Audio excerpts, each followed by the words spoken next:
Everything old is new again, and this watch personifies that. This is the San Martin SN004-G, commonly known as the Retro Diver. To keep the history lesson short, it's a homage to the now discontinued watch that Sean Connery wore in the 1962 James Bond movie. End of history lesson. San Martin released this watch back in 2021, and it's been one of the best sellers. They have a few variations of this model, but the one I have with me today is the V1. I've had this watch for over 1 year now, and it's one of the watches in my collection that's had the most wrist time over that period. What is it about this watch that makes it such a popular model? Here's my take after 1 year of ownership. The SN004-G comes in San Martin's new packaging. It looks and feels like it could withstand anything you throw at it. Inside the packaging, you'll find some documentation, a warranty card, a set of screwdrivers to resize the bracelet, and a San Martin hang tag. This watch has a 38mm case, a 46mm lug-to-lug, 20mm lug width, it's 13mm stick, and size for my wrist it comes in at 134 grams. It also has a 200-meter water resistance rating. I purchased this watch from the San Martin store on AliExpress for about $180 during a sale. Let's start with the star of the show, the case. It's an excellent case that is very well executed. It has brush finishing on the tops and sides, with the only polish element being the beautiful chamfered edge that runs on the side and continues towards the lugs. I appreciate the brush finishing on the sides. It makes the watch much less of a scratch magnet. The brush finish is so fine that it almost looks satin-like. Here's how it compares to the satinized finish on my Zin 556i for comparison. The side profile of the case is really compact, with sharp downturns towards the end of the lugs to make it wrap around your wrist. The crown is polished and features an engraved letter S. I really don't know if it stands for San Martin or if that's a dollar sign, but we'll leave that as a mystery. It's a screw-in crown, helping to guarantee the 200-meter water resistance rating. On the front of the watch, you'll find a dome crystal that really lifts the look of this watch and makes it much more interesting. It's a dome sapphire crystal with anti-reflective coating. It's a single dome crystal, which makes it cause some distortion when viewed from certain angles. Some like this effect and others don't. Under that crystal you find a matte black or maybe more of a matte grey dial. It has the cursive San Martin logo to fit in with the vintage look this watch is going for. Continuing that vintage styling, the indices on the dial are printed in a 14R yellow, and the same effect is found on the hands, which are Mercedes styled in a yellow gold finish with a lollipop second hand. As is the inherent nature of 14R printed Lume, don't expect much excitement in the Lume department. The strength of the Lume is nothing compared to what you'll find on Seiko divers or even some other San Martin models.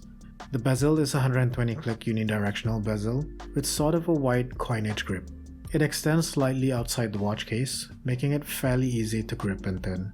The bezel action sounds and feels good, and it has no backplay whatsoever. It also lines up bang on at the 12 o'clock position. The insert is a shiny ceramic with engraved 60-minute diver markings in yellow, and it has a Lume pip at the 12 o'clock position. Like the brand it's paying homage to, the caseback of this watch is sterile and fairly uninteresting. Powering this watch under the caseback is the Seiko NH35 automatic movement. It's a reliable movement that comes with hacking and hand winding. It beats at 21,600 bph, it has 24 joules, and a 41-hour power reserve. It averaged around 10 seconds per day during my time with it. It's also a fairly easy movement to regulate if you ever want to tighten up the accuracy. Moving on to the bracelet, and San Martin makes some of the best bracelets in the business for watches below $500.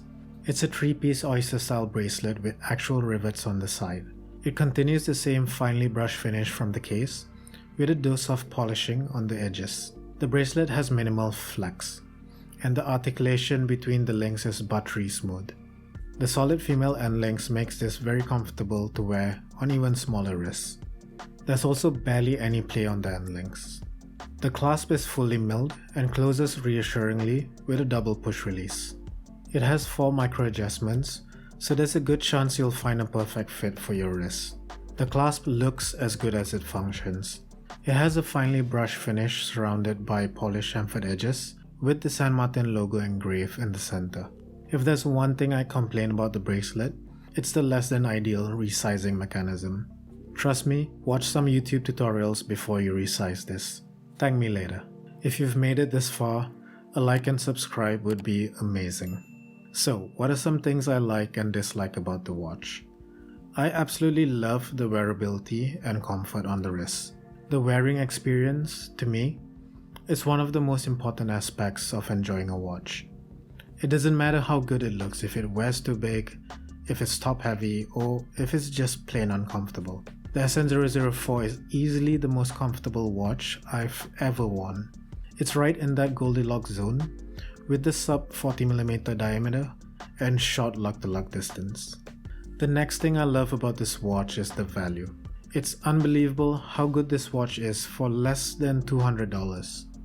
The excellent build quality and finishing on this watch is worth many times above its price range.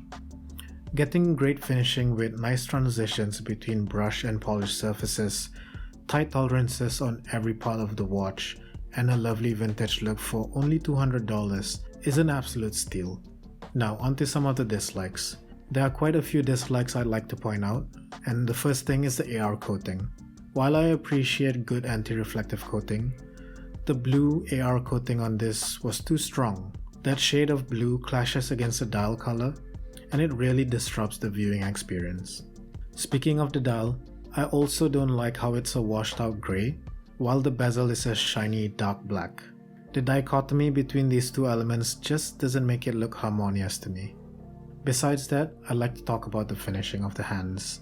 I noticed some visible specks of dust on the hands as well as some slight scratches. It was really disappointing seeing this under macro. It was nowhere near the level of finishing of the previous San Martins I've had. Lastly, the crown. Dollar sign aside, it's too small and hard to operate. Because the bezel sticks out a bit, I kept finding myself brushing my thumb against the bezel while trying to operate the small crown. Not exactly an enjoyable tactile experience. So to sum up, what do I think about the San Martin SN004? All things considered, would I recommend this? Absolutely. If the dislikes I've just listed don't bother you. I've received more comments about this watch than any other I've had.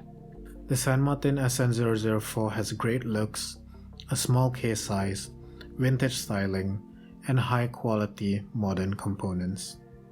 What's not to love? Thank you for watching. I'll see you guys next time.